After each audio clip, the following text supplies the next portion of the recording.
प्यार ने घोटन जी शादी आहे प्यार ने घोटन जी माण्हुनि दिले वार ने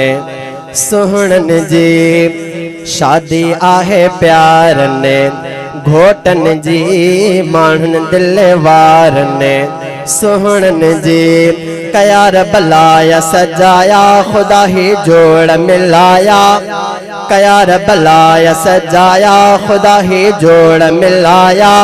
कलीमुल्लाह जा बचड़ा मिठा अज घोट थी आया ॾिसो मसऊद ऐं अता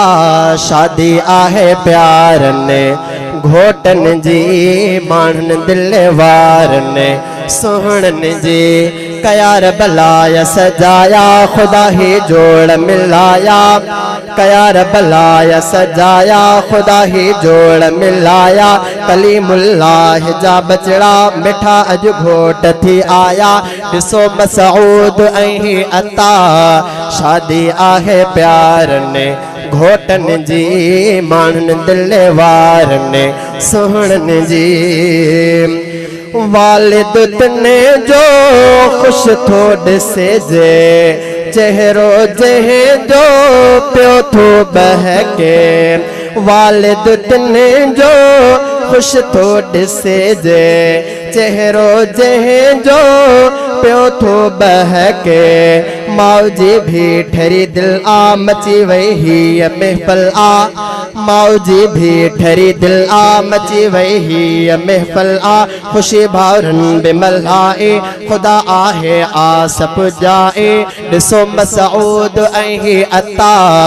शादी आहे प्यार ने घोटन जी माण्हुनि दिले वार ने सुहणन जी कयार बलाया सजाया खुदा ही जोड़ मिलाया कलीमुल्लाह जा बचड़ा मिठा अज घोट थी आया ॾिसो मसऊद ऐं अता शादी आहे प्यार ने घोटन जी अब्दुल कादिर मिठड़ो प्यारो ऐं ॿियो जुनेदा सुहिणो यारो अब्दुल कादिर मिठड़ो प्यारो ऐं ॿियो जुनेदा सुहिणो यारो थिए जिन जी पई सुन्नत वसी अल्लाह जी रहमत थिए जिन जी पई सुन्नत वसी अल्लाह जी रहमत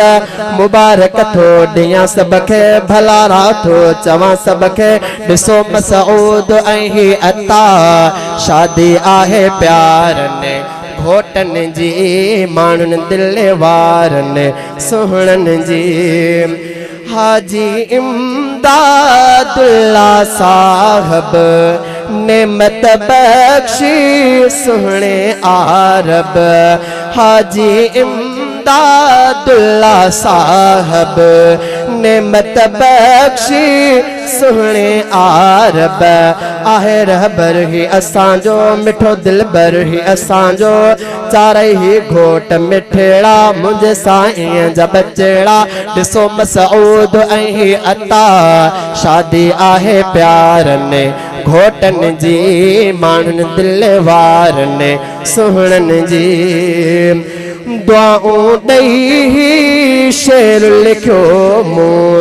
अहसन अल्लाह बख्श चयो मूं दुआऊं ॾेई शेर लिखियो मूं अहसन अल्लाह बख्श चयो मूं रहन शल शाद ही जोड़ा सदा आबाद ही जोड़ा रहन शल शाद ही जोड़ा सदा आबाद ही जोड़ा शरीयत ते हलन सुहणा गुलन वांगे टिड़न सुहणा ॾिसो मसऊद ऐं अता शादी आहे प्यार ने घोटन जी माण्हुनि दिले वार ने सुहणन जी कयार बलाया सजाया खुदा ही जोड़ मिलाया कलीमुल्लाह जा बचड़ा मिठा अज घोट थी आया ॾिसो मसऊद ऐं अता शादी आहे प्यार ने घोटन जी